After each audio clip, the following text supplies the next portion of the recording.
Hear me out. Let's address some of the difficult behaviors that you may have, which may be holding back your conversations, as well as some strategies that will help you.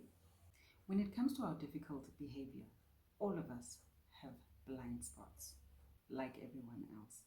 And some of the things you can do is, first of all, being self-aware.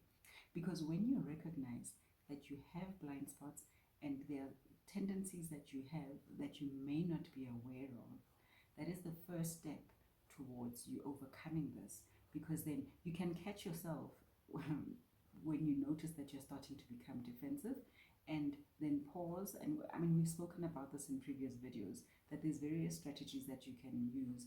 You can pause, you can say to the person, okay, let me allow you to finish or something, but allow the person to finish, and be self-aware, and notice what are your triggers and the things that cause you to become defensive.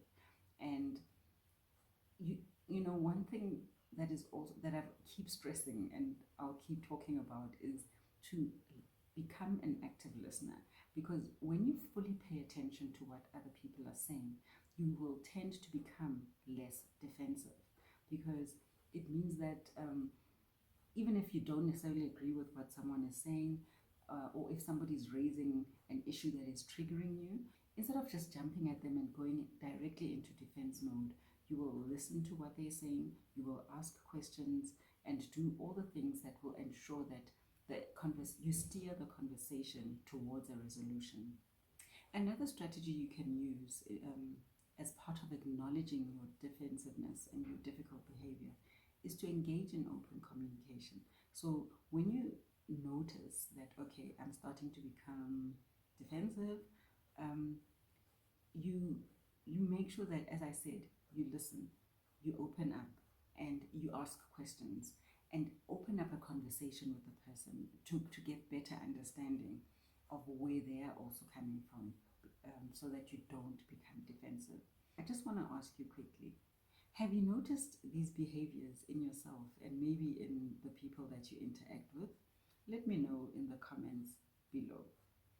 Okay, so one thing about being in relationships with other people, and I'm talking about relationships across the board, whether it's family, friends, or other types of relationships, is that there will be times when there is tension. It's important in those moments to also make sure that you don't get defensive. You have no control over how anybody else chooses to speak or chooses to act, but you have a responsibility in how you respond.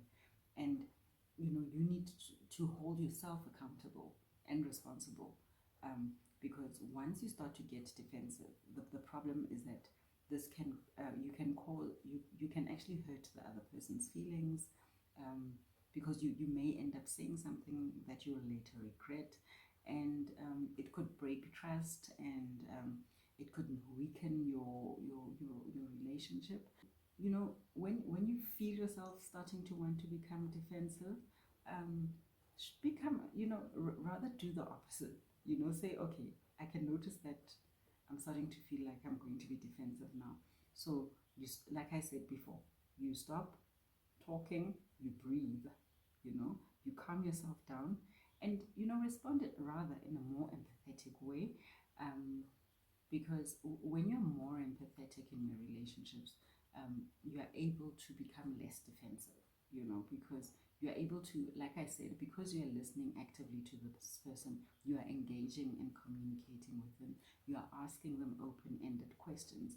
That shows the other person that you genuinely care about where they're coming from, and that is a sign of empathy, and that you're willing not just to understand where they're coming from, but also to put yourself in their shoes, you know, because you know, we tend to have a tendency to have rosy tinted glasses and only want to see things from our own perspective. It's like, I'm right, you're wrong, you know, and it's black and white. And we forget that that's not always the case, because somebody else may have another perspective that you're not necessarily seeing. So be open to really just being more empathetic in how you communicate and in your engagements, listening more, asking questions, so that you don't adversely affect your relationships and cause undue tension in the relationship. Because when there's tension, that will ultimately lead to conflict. Look, conflict is not always a bad thing. It's just obviously you need to learn how to deal with conflict constructively. But if you're just engaging in conflict for the sake of stirring pots and causing conflict, then that's a problem. If you want more insights on this topic on dealing with difficult people, I have also included a link in the description on how to sign up and get my free email course, which will take you through it. Just for more information, we all have blind spots, and another way you can overcome this is to really self-reflect, especially after interactions where you know you responded defensively. This can lead to growth because you are then able to notice that, oh, okay, when Linda said this, it triggered a memory from how my mom used to speak to me, and that's why I responded to her in the way that I did. Next time, I'll make sure that I find a more appropriate response, you know. So you're able to grow. And also, that's why I was actually even saying earlier, if you can, even journal and keep a record. Because when you write things down, you know, I find that, and you keep a record that, oh, okay, I spoke to Lynn, I was speaking to this person and this triggered me, or this happened and this triggered me. You're able to notice the patterns, and you're then able to be proactive next time, to say, oh, okay, so next time when I see this happening, or when someone says something that triggers me, instead of responding defensively, I'll find another way to respond, which is more appropriate.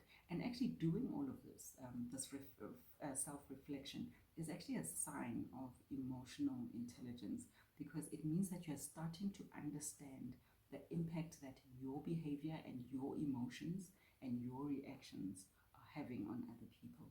And you're also able to respond appropriately to the emotions and thoughts and expressions that other people are bringing to you. And yeah, so just in closing, I just like to say that, you know, it's important to acknowledge that we all have a tendency to be difficult at times, and we may have blind spots which we're not aware of, that we need to attend to. Because you know, when you get defensive, it really can affect your relationships.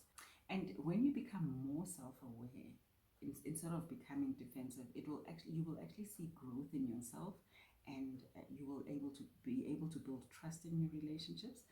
You don't have, however, control over how other people choose to speak to you and how they choose to respond. Because really, when you look at defensiveness, it's really about protecting yourself.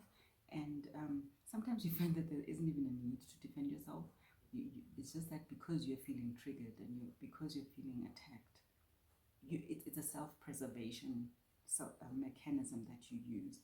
And hence I was saying it's so important to be aware of this tendency in you, recognize your tendency towards defensiveness, and how it affects the people that you're interacting with. And how another one thing you can do is to make sure that you listen to people. And what I mean when I say listen, and not just listen for information to go in one ear and out the other, but to actually pay full attention, give the person your full attention, focus in on what they're saying, and really, you know, while you're listening, listen to understand where they're coming from, and not to formulate a response so that you can respond defensively again, but listen to understand so that you can respond appropriately.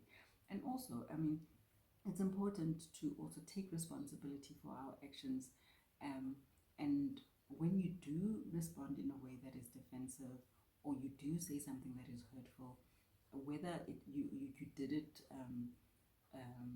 on purpose, or you did it, maybe it's just happened to slip out of your mouth, you know, take responsibility. And if you can, go to the person and apologize, you know. And also, it would also be helpful to find an accountability partner, you know, somebody that you can go to and say, you know what, I struggle with defensiveness, so, and this is something that I need to deal with, you know. Because also, when we have someone that we trust, that we know we can go to, who will hold us accountable, it will help us, you know. And when you do slip up, be able to go to that person and say, oh, you know, today I I slipped up again and I responded defensively. And you can talk that through. Or maybe you found yourself in a situation where you could have responded defensively, but you didn't. You can then go back to your accountability partner and say, you know what? I noticed that I was about to be defensive, but I actually didn't respond in a defensive way. And these are the things that I did. Instead of becoming defensive, I chose to stop, breathe, listen, to understand, ask questions, become, engage the person in open conversation so that I could then formulate a response that was appropriate. We often don't see our own tendency towards our own harmful behaviors, and by recognizing that you have blind spots and you become more self-aware, you're able to acknowledge your behavior, and also you will see a huge improvement in your relationships with other people. So next time, instead of responding defensively, think and reflect on what has happened. Own it if you've responded in a defensive way, and you will see, like I said, because this is a sign of emotional intelligence, actually, and you'll be able to see a huge growth in your ability to deal with this issue. And if you found this video helpful, I would really appreciate it if you hit the subscribe button and you liked it and shared it with someone who would benefit from it. And also don't forget to hit the notification bell so that you don't miss any future videos that I post. And also, do sign up for my free email course. I have included the link in the description. And looking forward to seeing you in the next video.